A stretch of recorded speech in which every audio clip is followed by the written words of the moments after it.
Good afternoon, good morning, good evening, wherever you're joining us from today, and welcome back to Food Integrity. If you've just logged on, I'm Joshua Minchin. I'm the junior editor of New Food, and it is my pleasure to introduce what is the final session of Food Integrity. Joining me is our moderator, Mercedes Grover, who is Innovation Program Manager at the European Institute of Innovation and Technology Food, more commonly known as EIT. Now, I'll let Mercedes introduce our wonderful panel in a bit more detail in just a moment, but and I'm sure you must know what I'm about to say by now, make sure you get your questions in. You can do this by the questions tab in the discussion box on the right-hand side. We really do enjoy hearing what you've got to say, and we'll get through as many as we possibly can over the next hour or so. Now, without further ado, I'll hand over to Mercedes to get the final session started. Mercedes, over to you. Thank you, Joshua, for your kind introduction.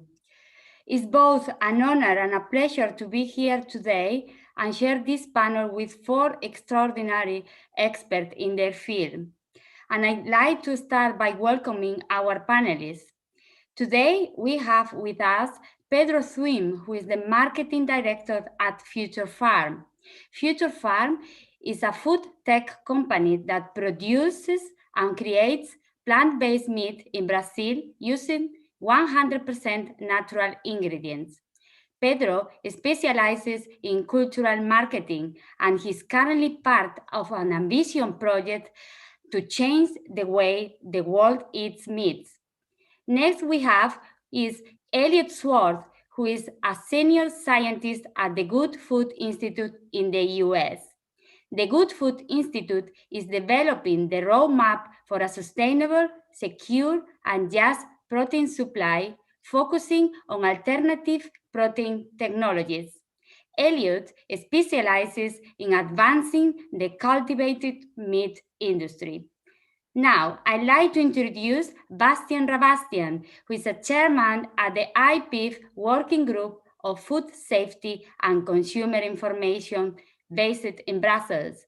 IPIF stands for the International Platform of Insects for Food and Feed, and it represents the interest of the insect production sector. Bastian is an entrepreneur specializing in the development and distribution of edible insect products. And from Manchester, we have Lianshu Ha, who is the professor of computational sciences at Manchester Metropolitan University. Professor Han specializes in big data processing, machine learning, and artificial intelligence to address societal challenges relating to healthcare, precision agriculture, and smart cities. In the next hour, we will discuss the exciting and critical role of food innovation in our food system. Today, we know that our relationship with food is at a turning point. Issues such as environmental change, sustainability, food safety, health, and well-being is part of our daily conversation. We also know that consumer preferences are shifting to a more sustainable and culturally conscious nutrition. So it's clear that this change is already underway around the world. Now, let's open our discussion and learn from our expert how food innovation could impact our future. And most importantly, let's all think big and bold. So, let's begin by hearing from each of our experts how food innovation can transform our lives, our planet, and our future. Pedro, would you like to begin? Yes, sure. And first of all, I'm humbled to be here with these amazing panelists today. It's a privilege to be sharing a bit of our thoughts and the debates that are to come. So I think what's interesting when we talk about food is that it's probably the most efficient way for us to better our lives, the planet, and guarantee a future which we won't need to jump into a rocket and move to Mars, right?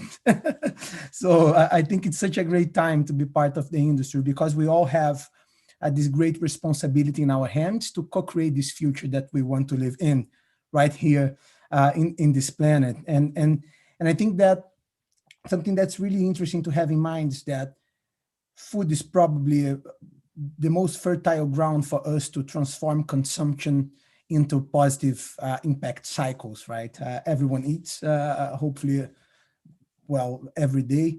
And I think that, well, it's one of the easiest switches people can do to just make ourselves and our surroundings better, right? And when we think about the new age of foods, I think that if it's not tasty, people just won't have it. It must be sustainable and healthy, and most of all, comply with animal welfare. And of course, there will be costs. There will be challenges with regards to the cost, so you can increase trial and penetration. You have deep-rooted habits into people's routine and the affection that they have with food, and those are big challenges that are cultural, that we need to work to overcome. And of course, there is policy, right? And in the end, the industry 4.0 brings to just comes at a very important time to just make this process of reducing costs and advancing innovation and meeting consumers' needs much more efficient, right? While driving sustainability and fast forwarding innovation and positive impact. So yeah, food, I think, is probably the cheapest ticket so we can stay on planet Earth and not travel to Mars, maybe just on vacations. Thank you, Pedro, for sharing your views. Elliot, what do you think? Yeah, thanks, Mercedes, and great to be here on this panel as well. So yeah, I think it's important to realize and look at the data of where we are and where we're going. So a study released last month calculated that globally, the food systems account for about 1/3 of the total greenhouse gas emissions. And data really suggests that business as usual scenarios in the agricultural sector would prevent us from mitigating warming to 1.5 degrees Celsius and even threaten limiting warming to 2 degrees in the future. Now, the vast majority of this climate impact actually comes from the intensification of raising animals and fish for consumption. And intensive meat production systems also have various other negative externalities. They're the #1 cause of global deforestation and biodiversity loss. It's a leading contributor to antibiotic resistance and zoonotic disease outbreaks, and it's a major polluter of our air and waterways. So at the Good Food Institute, or GFI, we're really focused on trying to identify the most effective and high impact solutions to really reduce this overall burden. Now, specifically, we believe that offering consumers the same meat that they love to eat today, but producing it in a different way presents the biggest opportunity to change. So that's why we focus on accelerating alternative proteins, such as the plant-based meats that Pedro's group is creating, fermented proteins, and cell-cultured or cultivated meats. So we really are imagining a world where these alternative proteins are no longer the alternative. And although some of these technologies are really accelerating quite quickly, we're still really in the early days here. And it's going to take all hands on deck from across the stakeholder groups, scientists, policymakers, entrepreneurs, business professionals, as well as the general public to really buy in to these technologies. And manufacturers are going to have to continue to innovate along the way to bring great tasting products to the market at scale. And that's going to require enormous amounts of investment. But if we're able to achieve this, we can really vastly reduce the negative impacts of our current meat production system and dramatically improve the human, animal, and planetary health. Thank you, Elliot. And Bastian, what are your views? Thanks, Mercedes, and welcome all. Very happy to be there with you. Well, not really there, but still. Thanks, Pedro, for the setup, and also Elliot. I totally agree and share your view on the future. For me, I would like to share a perspective and personal way of how food innovation transforms our life. 10 years ago, I've never eaten an insect, and now I do it every day, almost. So it's also a little thing and little innovation, as incremental it can be, that can change your life. from my point of view, eating insect as French people, it's not something usual. To stay on the space theme, we have today Frenchmen with board a ship and going to the ISS. And what he ate yesterday before leaving was French cheese and bread. And still, it is innovative because we have some stars, French chef, who prepared a meal for him. And I know this guy already tastes insect, and maybe when he will be back on Earth and fly again to Mars or something elsewhere, he will be able to take with him some insects, also some plant-based food as a meat substitute. And it's also the little thing like that that shows us that even if we've always been to space, it's not something new, we can innovate and we have some, let's say, little effect to transform our life. And insect is one of the most important things on the alternative proteins that can impact us. It's important to see because it's a new way and there is a lot of new products that can be eat for the human, and also it have impact on the planet because it's not same way of farming, same way of consuming. And at the end, we have to keep in mind that food innovation is very important, but it's also a life who transform the planet and who have, let's say, a power for us to adapt and so to go to other solution than the one we were expecting from the beginning. So thanks for the invitation, and I'm very happy to debate with you all today. Thank you, Bastian. And Lianshu, what's your perspective? Lianshu, sorry, apologize, you are on mute. Thanks very much, Mercedes, for your sharing. I think thanks very much for inviting me to be in here. Really my pleasure. And so, I fully agree with the panelists. The previous, I share the view with those panelists previously what they mentioned. The really food, so currently increased automation is really brings food industry into a new digital era. So how we actually address those challenges, as mentioned by the previous panelist, I think really innovation is really only the way to meet the to tackle these societal challenges. So I would also like to share, based on my experience, about how this innovation can actually address this the transforming the life, the food sector. So we have been, because we're a specialized big data machine learning, so we have been actually developing such the big data solutions to actually address, for example, the automated detection of the crop diseases and nitrogen diagnosis. That's actually help smart to do the precision farming, to actually to help this solution, this type of solution to help the these sectors to actually increase the efficiency. I think this from the agriculture point of view, and also there is from other point of view, for example, the innovation in the food industry, also including, for example, like robots.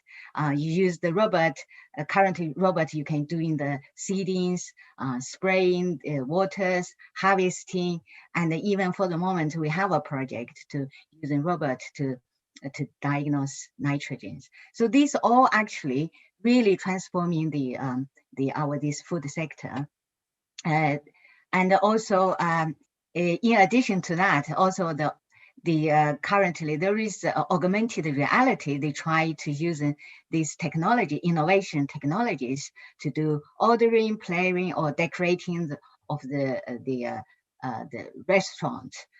So for example, there is a restaurant is called the Inomo Sohu restaurant.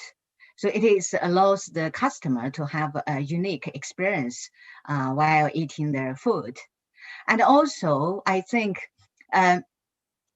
more relevant to ourselves, for example, we are consumers, and actually we can use the machine learning big data, we can actually learn consumers' behavior, and then we can create automated, intelligent, recommendation system based on the customer's preference. I think everyone here, as a consumer, you already experienced. For example, the big supermarket, they always send you different cards based on your preference. So this all the actually intelligent and digitization everywhere, and actually transforming our lives, daily lives.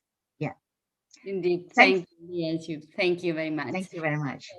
Now let's focus on one of the topics of our session. And Elliot, please, could you tell us what are the potential benefits of cultivated meat compared to a conventional meat? Sure. Yeah, thanks for the question. And I'll just start by saying, for those that are unfamiliar with this technology, cultured or cultivated meat is genuine animal meat produced using cell cultures. So hopefully one day everyone will be familiar with this term, and it will be abundant throughout. But the obvious benefits to start are really that no animals need to be slaughtered to produce this meat. You don't need any antibiotics to be used in the production at all. And the production in a clean environment means that the end product can be free of contaminants such as heavy metals or microplastics, etc. In theory, you can create these products to be more nutritious than conventional forms. So for instance, you can have lower cholesterol profiles, different fatty acid profiles with more omega-3 or omega-6 fatty acids, for instance. And this can be done through different engineering methods or simply by modifying the feed composition that those cells would consume. So there's a lot of potential in the future to make meat healthier than what it actually is today. Now, when it comes to the environment and some of the things that I mentioned at the top of the panel, recently a Dutch research firm published a life cycle analysis of what would be a hypothetical large-scale production of cultured meat in the future, estimated to occur around the end of this decade. And importantly, this study used data from over 15 different companies across the supply chain, including 5 of the leading cultured meat manufacturers. And really the key findings from this study were that compared to conventional meat, the carbon footprint of cultured meat could be reduced by 17% compared to chicken, 52% compared to pork, and by up to 92% compared to beef. And growing meat from just the animal cells themselves rather than growing the whole animal and maintaining that animal throughout its lifespan is just vastly more efficient when it comes to resource utilization. And this translates into requiring significantly less land for production. So for instance, that study found that you would need about 63% less land than conventional chicken production, 72% less land than pork, and up to 95% less land than beef production. So if cultured meat really is able to be switched in the consumers' diets of the future, this recovered land could be used to rebuild habitats or sequester additional carbon, as well as increase global food security for the growing population. So there's a ton of potential here for cultivated meat technology to mitigate these sort of climate change aspects of meat production, as well as be a valuable protein source for the growing population. I'll just close by saying that really the key to hitting some of these carbon footprint metrics for cultured meat production is the use of sustainable sources of energy in the production itself. It can be fairly energy intensive, and like electric cars, essentially, the cleaner the energy mix, the cleaner and lower the footprint is going to be. So we think that really this added incentive to reduce the emissions across both our meat production sectors and our energy sectors, and the further that we can sort of electrify meat production can mutually reinforce efforts to decarbonize in the coming years. Thank you, Elliot. That was very informative. And now, Pedro, what are the prospects of eating cultural meat in the future?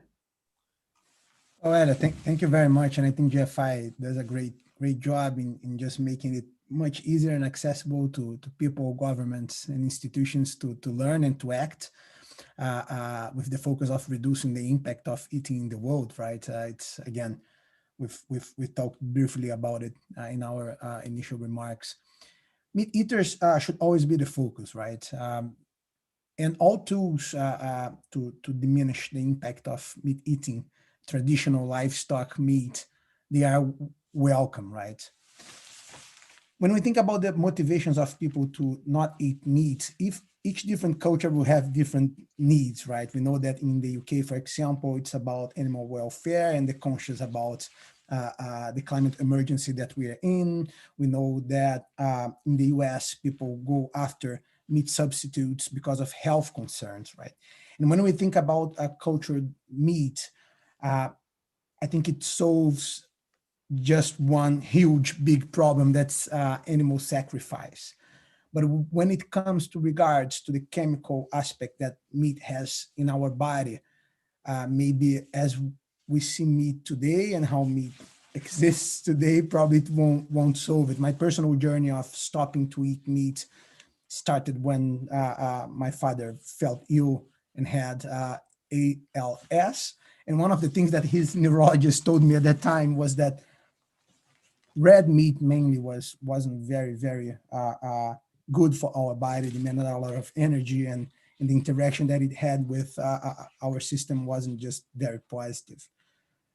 I think that cultured meat can be super important to help people transition when we look maybe 1-2 generations ahead. I don't know even if technology will be that fast, right? But I'm not sure when it comes to normalizing eating it from health concerns that probably are the biggest umbrella in terms of consumers' habits and their needs today. I don't know if it will sit well in the future, right? So I think that it's an alternative that solves one part of the equation, animal welfare. And as Elliot was pointing out, if you use clean energy, it can be efficient with the planet as well.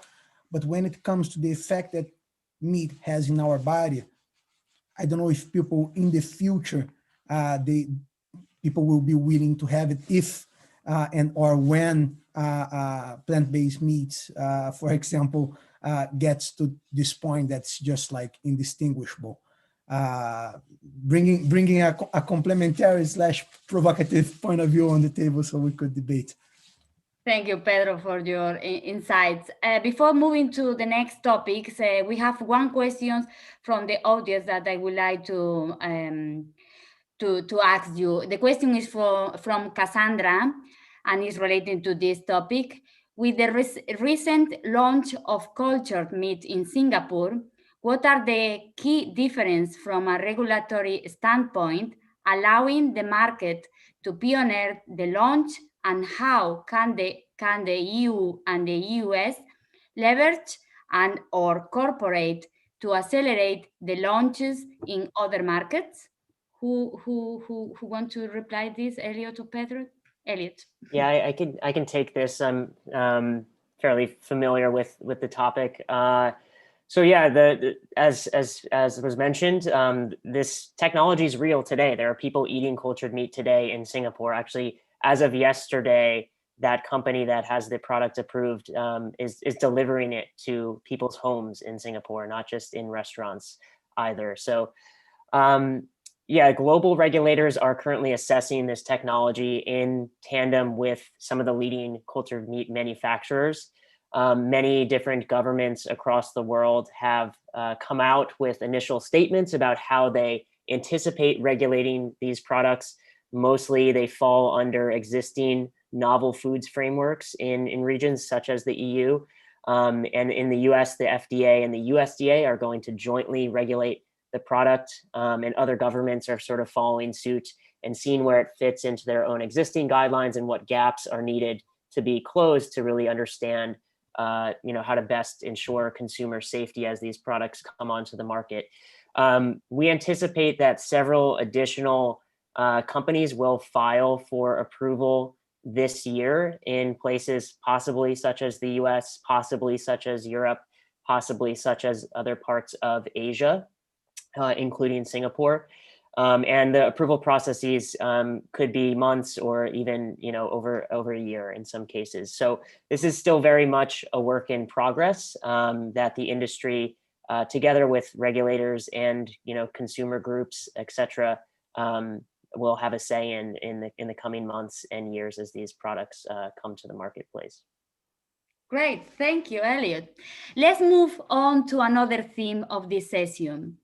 Bastian, could you please explain what we mean by edible insect and why we should eat them? Of course, Mercedes. Well, it's very simple. When we talk about edible insects, we talk about insect species that are consumed by humans, as whole insect first, or as an ingredient incorporated into diverse food, such as burger patty, energy bar, or pasta. One very important point, if you have never eaten any insect, we are not talking about insect in your garden. We are talking about farm insect. So of course, there is in the world more than 2.5 billion people who are eating insect every day. So they know to do it. But if it's your first time, it's better to do it with a farm insect. And I have to say that in Europe, we are not very familiar with that kind of product. So right now it's a lot of discovery, and we have two big families who are eaten and produced in Europe. We have mealworm and cricket. And as an European, we have a lot of advantage to eat that kind of product. First, they are very healthy. We have a lot of mineral and vitamin. You have all the amino acids that are essential for human nutrition. So it's a very good point. First, as mentioned Elliot, we are looking and reaching for the same goal when we talk about lowering the environmental footprint. So when we use insects, you are using less water, less land. Also, you have the circular production method, you have local sourcing, you have a new way of producing that kind of food who can be very interesting for the consumer. And of course, insect food products may help to meet the growing demand of protein. It's something very important. And as you know, we have a forecast of 60 million of tons of protein missing in less than 10 years. So we need solution, and I'm sure that insect is one of the answers of the problem. It's not the only one, of course. It is one of the main solutions. So, Bastian, one more question. What are the main challenges in terms of consumer acceptance? And if I want to try insect, where can I find them? Well, that's a very interesting question. First, when we talk about consumer acceptance, we have also for insect to, let's say, take an interesting view of it, because much people never eat any insects. So before talking about acceptance, you have to put on your mind the fact that you are eating something new. And for a lot of people, there is a psychological barrier with insects, saying that it's not food. And as a filière, we have to go by that. So for the consumer, it's also very interesting to learn how to eat an insect and what to do with that. So of course, a consumer right now, they want nutritious, healthy, sustainable food products. So they have interest into it. As Pedro said, one of the very important points is the product to be tasty. It's also something essential.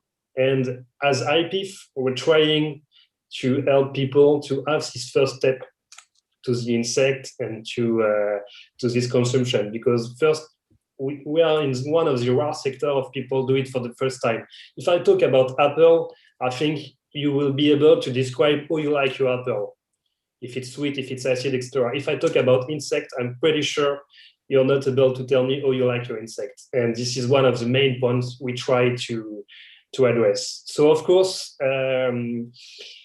for the insect, there is 3 As who may contribute to boosting the demand for edible insect in the European Union. You have the awareness, the availability, and the accessibility. Because as we speak a lot in the press last time, of the production capacity of the sector was growing due to the novel food acceptance was going and I hope we'll be there soon. We have a huge of numerous objectives, and for insect producer, as we are at the IPIF, we are set to a very important mission about informing the consumer about the health, the nutritional, and the environmental benefit of insect. It's very important because people don't know and they are looking for information. That's one of the first important things. Regarding the availability, as I say, it's something who is not on the market right now due to the novel food legislation. So we're expecting to have in the first novel food authorization before the end of the year, who will contribute to harmonizing the edible insect landscape across the European Union, because right now you have only few countries where you can consume insects.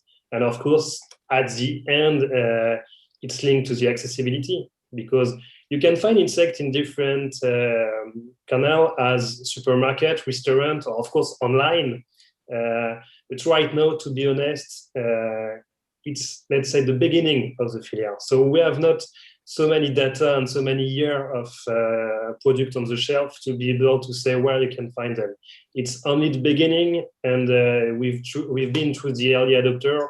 Now we're trying to go to the mass market, and there is a lot of possibility here. But insect as a filière are, let's say, looking in two main possibility as food for the sportive and also for the elders with the economy based on that. So at the end, I think that if you never try insect, you will have the opportunity in the very, very near future.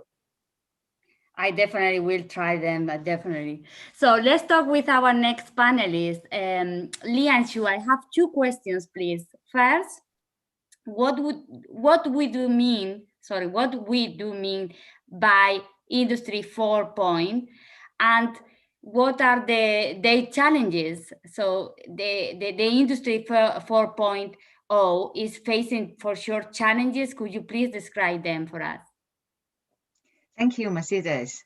Okay, so the term of Industry 4.0 actually previously originated in 2011 at the Hanover Fair in Germany, and it is known as Industry 4.0 in Germany, and actually in different countries there are different saying.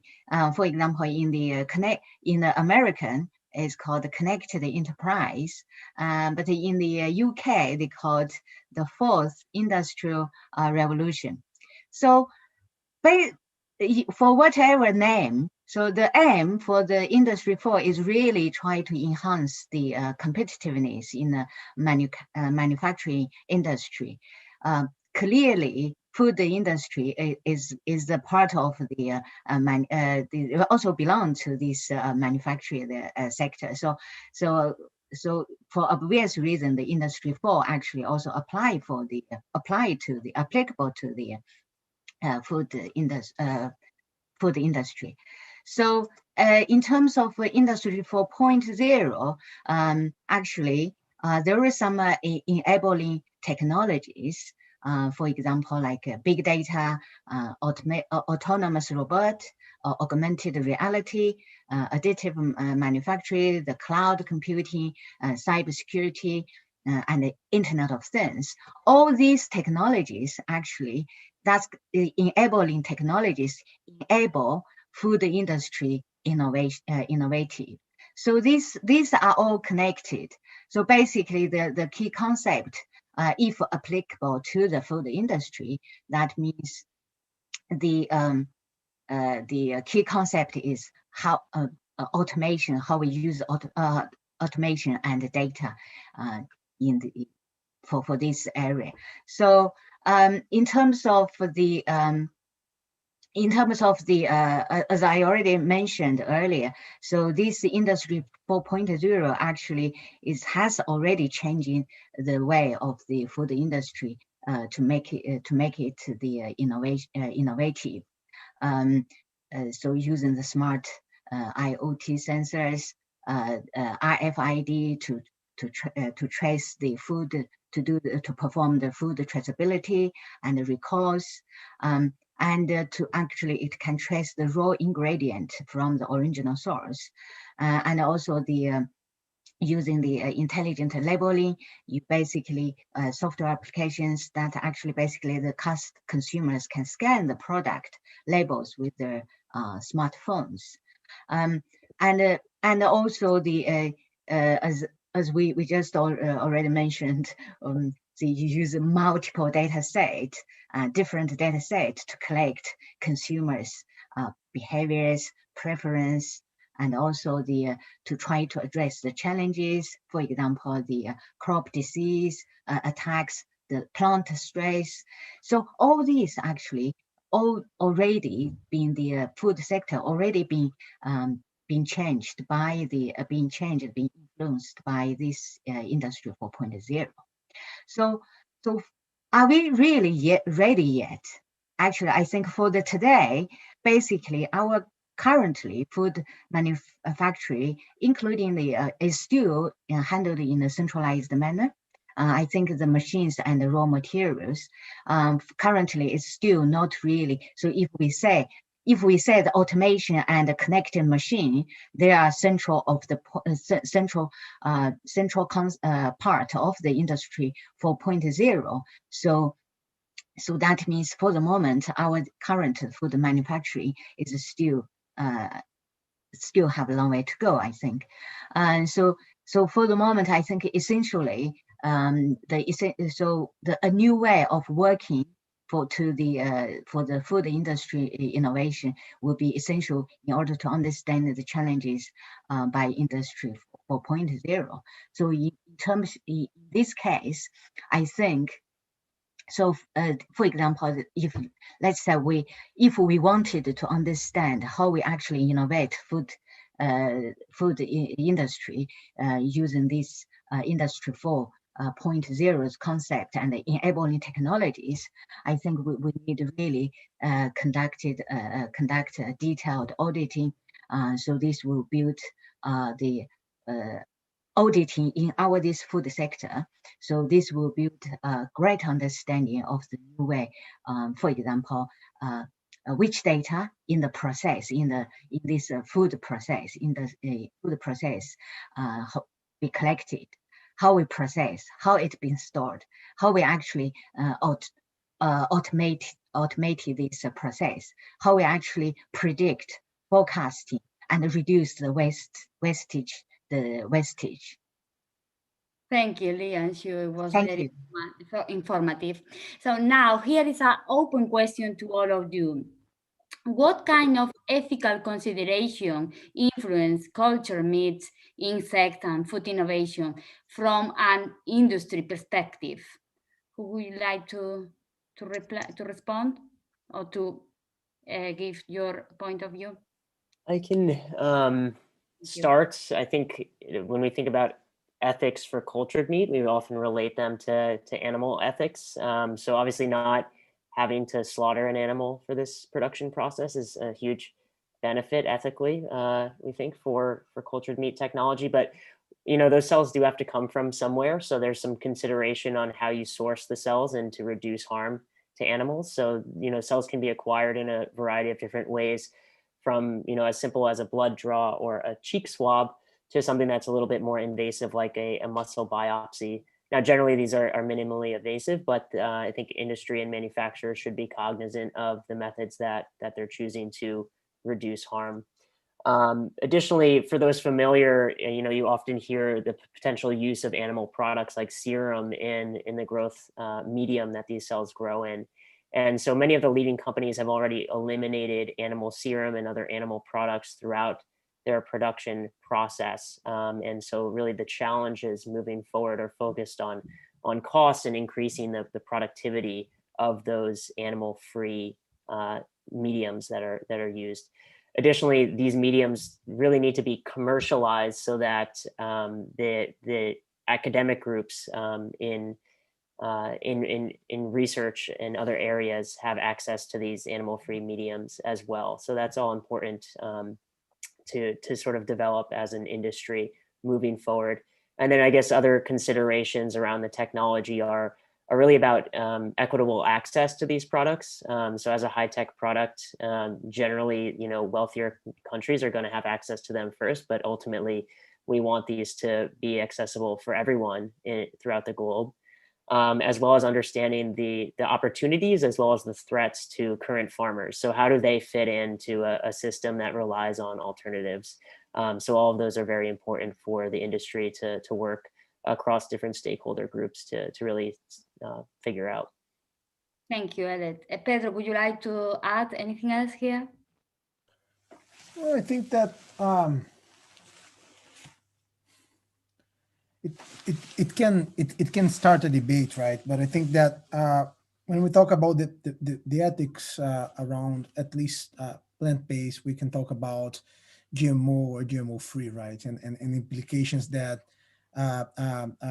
this kind of vegetables can have in our health and the modified structures can have in the future. I think that there isn't enough data yet or time to evaluate its impacts in our health. So it's something that I think we should always be concerned and also about products being clean label, right? So as least ingredients you can find in the label of a product and ingredients that you can pronounce, maybe you'll be better off in terms of health. So, and this will always be a debate, right? Are GMOs helping the harvests, right, or not? But in Future Farm, we have the belief that GMOs are not that good, and we avoid them at all costs. So we only use natural GMO-free ingredients. But I think this is a debate that is, well, it's a debate that's ongoing for a long time, and I think it's an ethical consideration that everyone in the industry should have as well. And what about the consumer perspective? Bastian, what are your views from the consumer perspective? Well, I'm mostly agree with Elliot and Pedro, and I would like to add 2 points who seem important to me. And because for the consumer perspective, when we speak about ethical consideration, we are more and more merging to the environmental consideration. They are like indissociable. First, they are looking for produce and source locally. So the general perception is that a product with importing from other parts of the globe might have a higher environmental footprint. And it's beginning more and more an ethical problem for us, because people want to know when they eat something where it comes from. And 10 years ago, it was not so important, but it's starting to be a buying consideration is very important. So of course, about the insect, the good point is it's developing for most of the producers that develop the model business using locally sourced substrate, so it's important. And there is also the economic model regarding the factory. And the circular farming practice are very important. For insect farmer, for example, they often use byproducts from brewery, such as yeast, for example, to feed insect, but also other soups. And when we look for the insect perspective, we see that insect trash is used on the field, that let's say all the parts of the insect are used. So the circular farming model makes it that the consumer is confident on the choice he made to have fewer externalities than other products.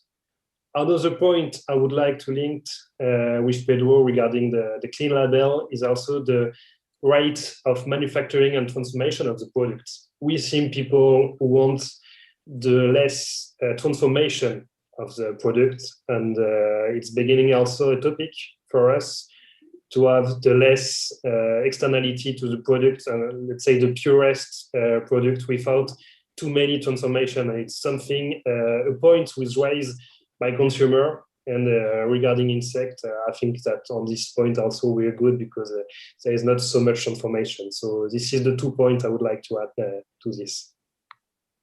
Thank you, Bastian, and thank you to all for sharing your views. Let's move on to another some questions we have received from the audience. We have one question from Laura, and it is, as awareness and consumption of alternative proteins increases, do the panelists feel that traditional animal-based proteins still have a role in feeding the world? Who would like to? Pedro and then Bastian. 1 minute each. Sorry. Yeah, okay, I'll try to be super fast then. I think I'll be bold. I think that probably in 50 years we'll look back and people that eat meat from animals probably will be seen as if they were smoking by the side of a baby.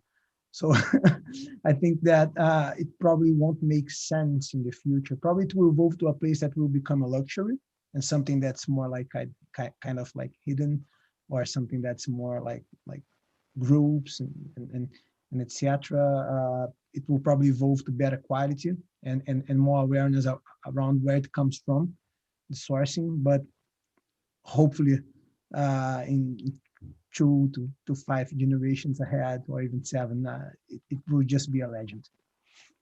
Thank you. Bastian? I agree with that. And I have just to put in addition that we are talking about alternative protein, not replacement protein. So of course, the traditional food will always have a role to play. And we are just here to open the possibility with new alternative, new proteins. That's it. We are not trying to say, stop that forever. So it's also important for the consumer, if he's able to reduce something and to start something new, that will have a big impact. And this is the key message who have to be followed, but absolutely not to totally stop.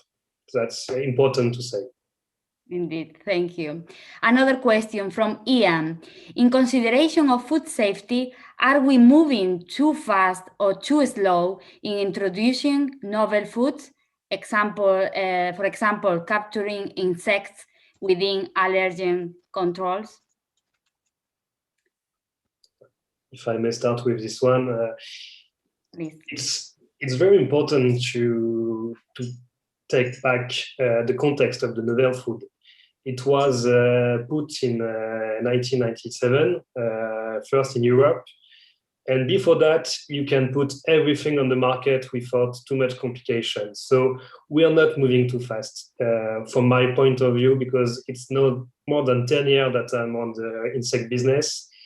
And it's 10 years of research, development, and novel food dossier waiting of approval. So it takes time to go there. And regarding the allergenicity, we have to be transparent. Yes, it may occur, it may happen, but it's very hard to analyze without a large consumption. And the only way to have that is to put it on the market globally. So we're not talking about something who has never been eaten before and reached the market without any study. We are talking about insects that were eaten by your ancestors since decade and decade, and we have tests, but we've seen every day that the allergenicity is evolving. And it's also a very important point of context to see how it will be going. So right now, I think we have all the information, and the EFSA as a regulatory office about this allergenicity and this novel food dossier will play a major role, but I'm pretty sure we are not going too fast. And if I may, maybe a little too slow, because we wait almost 10 years to go there. So we will see, but I'm peaceful with that. Thank you, Bastian. Another interesting question from Carey. Sorry, how should the role of biotech in sustainable food system be addressed with consumers to build trust and ensure choice? Who would like to answer this question? I'll try to take a stab there. I think so. Obviously, it's a sort of a broad strokes question, since biotech has a lot of different roles, I think, to play across not only the alternative proteins technologies that we're talking about, but also elsewhere in agricultural systems. I guess when it comes to cultured meat, I think consumers, it's important to gain their trust through transparent operations, as Bastian was saying in the insect sector. So an example of this, we hear cultured meat manufacturers sometimes say, you know, rather than shutting the doors to the slaughterhouse and revealing the methods of production, we can actually allow consumers to view how this is produced through glass walls. And in fact, that's already occurring in Israel. There's a company called Supermeat that produces chicken in the back house, cultured chicken in the back house of a restaurant behind glass walls that is then served to consumers so that they can understand exactly where their meat is coming from. There's a lot of opportunity to, I think, increase, you know, the traceability of ingredients and products using biotechnology and these alternative methods to, again, bolster transparency of the industry and consumer trust. And I think as these new products come onto the market, you know, the familiarity with them, the great taste, etc., will ultimately win consumers over without too much concern around safety. Thank you, Elliot. Another one from Bedan. Will a rise in new technologies give way for alternative and perhaps increase opportunity for crime and fraud? For example, system hacking and or new forms of adulteration, such as adulterated cultivated meat. Well, Liangshu, do you want to take some of that around the hacking question? I can talk about a little bit about adulteration if you'd like. Yes, but you'd like to add something about technologies and this the role of these technologies in terms of the crime and the fraud?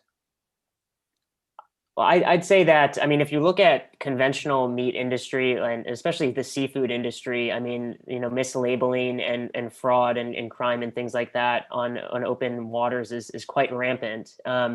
In here, your production is under one single roof. There's really, you know, the supply chain is much more refined and understood, and that allows you to regulate it more easily and to, I think, ultimately reduce instances of fraud. I mean, these companies will be required to basically do identity types of tests for their product to ensure that what you're selling as tuna is actually tuna, what you're selling as salmon is actually salmon, and so forth.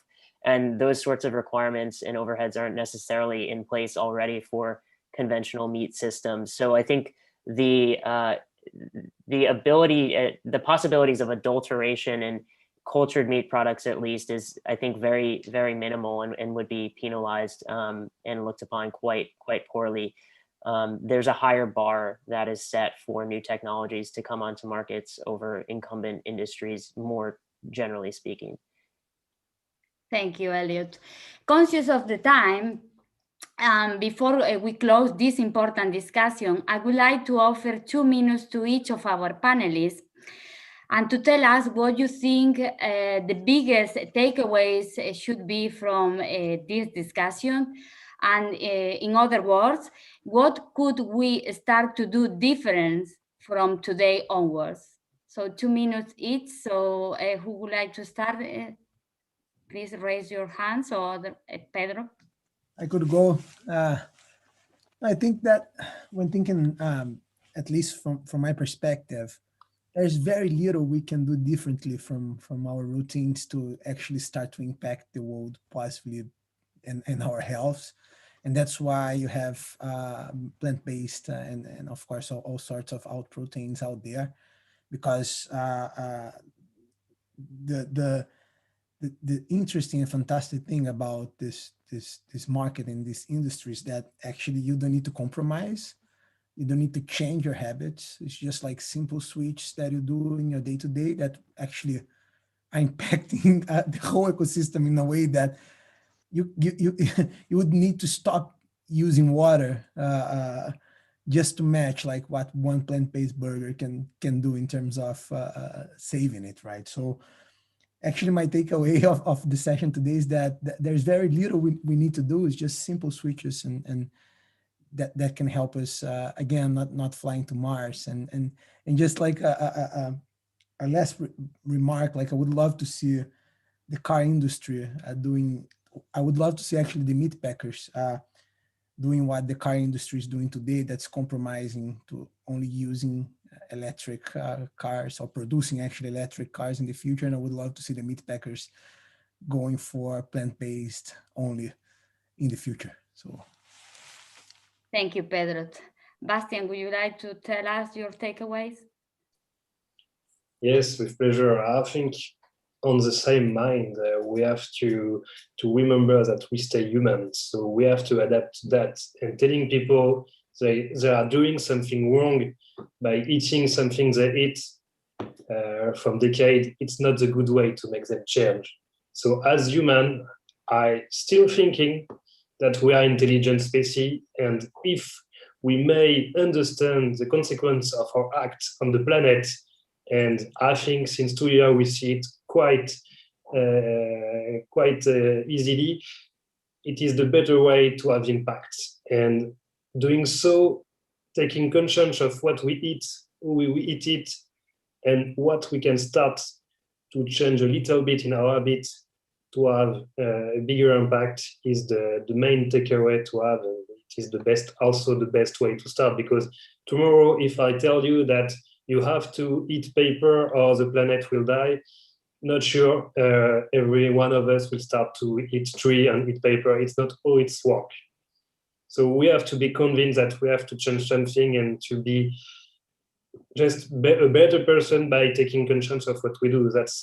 That is as simple as that. And there is a lot of way to go to this problem. And here we have a lot of solutions. So I'm quite confident that the future will be bright. Thank you, Bastian. Lianshu, would you like to be in the next one? Thank you very much. I think from today's session, I really learned a lot because myself is mostly focusing on the ICT technologies. And today is really giving me fresh point. I can eat the insect, so this is a new sense to me. I think I fully agree. For example, from personal perspective, I do like, maybe I would thinking the eating less meat on the meat. I quite like to eat meat. So traditional meat. Okay. So I think I might change. No, this is from my own the behavior. Okay. But in terms of official, for example, from my professional perspective, I would think that to try to investigate more innovative technologies that actually fulfill the food productivity and improve the resource use efficiency and reduce the carbon emission. I think carbon emission is today we're talking a lot, I think. So yeah, this is my takeaway. Thanks. I'm hoping that it's fine. Thank you, Lianshu. And Elliot, what are your takeaways? Yeah, well, I'll echo some of the things that were said before. I think, we're all on the same planet here, and everyone has a role to play, whether that's dedicating your career or vocation to developing these sorts of new technologies or advocating for them, or just, reducing meat consumption on a monthly, weekly, or permanent basis. There's choices that we make, and that we can all sort of have different modes of levels of play here to influence the future. I think in terms of what we'd love to see in the future is really buy-in from governments across the world into these technologies. So that means more research and development funding going into these technologies, equally as these are extremely underfunded compared to other sectors of development. So that will, go a long way to accelerating these industries, as well as building the future workforce for these industries and training them, as well as to support new infrastructure. So, alternative protein technologies in general, as I mentioned, really only make up less than 1% of the total production volume of meat around the world today. In order to really take significant market share in the future, we're going to need a significant amount of new infrastructure across the board and across the world. So that is going to take a buy-in from governments and a lot of investments along the way. So we hope that comes to fruition. Thank you, Elliot. Now, to conclude, I really hope you have enjoyed this discussion as much as I have. And if you have any other questions to the panelists, please feel free to go to the website of this event and reach out directly to them. And from my side, a big thank you to the organizers for having me today, to this outstanding panel for sharing your knowledge and your ideas, and to all of you for caring enough to seek solutions that transform our lives, our future, and our planet. Thank you so much. Thank you. Thanks, Mercedes. Thanks all. Yes. Thanks everyone. Yeah. Have a nice weekend. Yeah. Thank you, Mercedes. And what an interesting session, and what a great way to bring the event to a close by looking to the future. It doesn't have to end there, though. All of our content is available on demand for the next 12 months. So you've got plenty of time to catch up on all the action from this week. It's been a real treat to be able to present all of the wonderful sessions from both today and Wednesday. And thanks again to all of our speakers on this panel and for the panels before this one, and to our audience for your participation and engagement. That's not quite the end of the event, though. New Food magazine editor Bethany Grills will be popping in very shortly to offer some closing remarks. Thanks so much for your company today. I'm looking forward to speaking to many of you again very soon. Take care. Bye-bye. Take care. Bye. Thank you. Bye-bye. Bye-bye. Are we leaving? Yeah. We're still live. Yeah, I thought it is